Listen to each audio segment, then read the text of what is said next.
Okay, here we are, week 2 of the Coach's Corner podcast here on Scoutcast with Scouts head coach Al Moyer after a big win week 1 over the Fleetwood Tigers. Coach, your thoughts of last week's performance and how we're going to try to translate that going here into week 2 versus Twin Valley. Yeah, we started off a little slow last week down at Fleetwood, but in the end, put on a great second half performance defensively. Really, bend but do not break philosophy in the second half. I think we allowed them only maybe 3 first downs in the second half offensively. Moved the ball consistently, had some explosive plays, and overall pretty pleased with our performance week 1.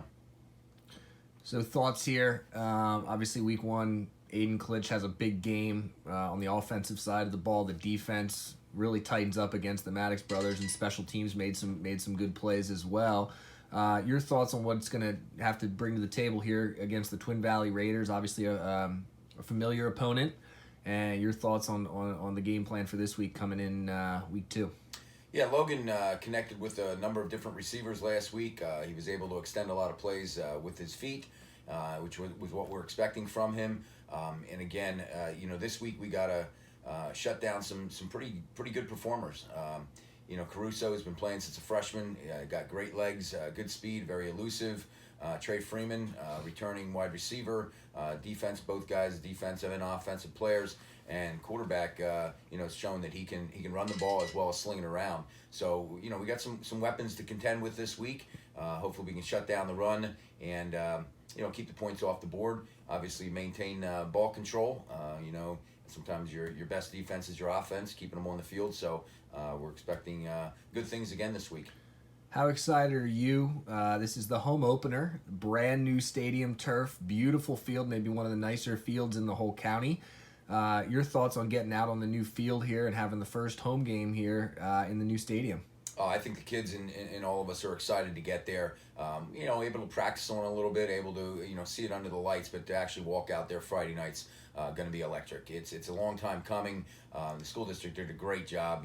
Hats off to so many people that really did things first class this time around at Weiser. The beautiful design and again, really looking forward to it. Under the Friday night lights this week. And thoughts, we're going to have some fans in the stands. Exciting to have, last week obviously very limited capacity at Fleetwood, but now looks like most of the schools, there's a decent amount of schools with home games this week that are going to be opening up, putting some parents in the stands. Your thoughts on that and what that's going to bring energy-wise, having the band there, the cheerleaders, still obviously taking all the safety protocols and all the measures as best as everybody can, but thoughts on having the ability to have some fans in the stands and parents to support the kids. Yeah, and as I keep telling our coaches and our players, we're blessed. We're blessed to keep playing right now, and this is a little bit of icing on the cake, getting some fans in there. The parents deserve, to come see their kids play.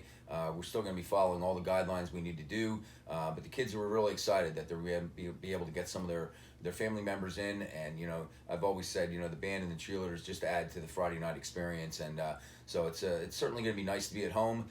It was tough, adapting last week. We basically had our pregame speech in the end zone. We basically had dressed on the sidelines in front of the visiting bleachers over at Fleetwood because of the restrictions. So a little bit back to some of our normalcy for this week, and hopefully, like I said, the kids appreciate it, the fans appreciate it, and of course we're going to be live streaming the game as well. So great, we got a lot of viewers last week to get on and see the game. So again, different times, but main thing is we're still playing ball. Thanks a lot, Coach, and that's a great point. Just a reminder, everybody out there, we will be live streaming the game on the Small Player Big Play YouTube channel, okay? So shout out to them for coming up and helping us out with the broadcast this week. So for head coach Al Moyer, we will see you next week here on the Coach's Corner Scoutcast here from Conrad Weiser.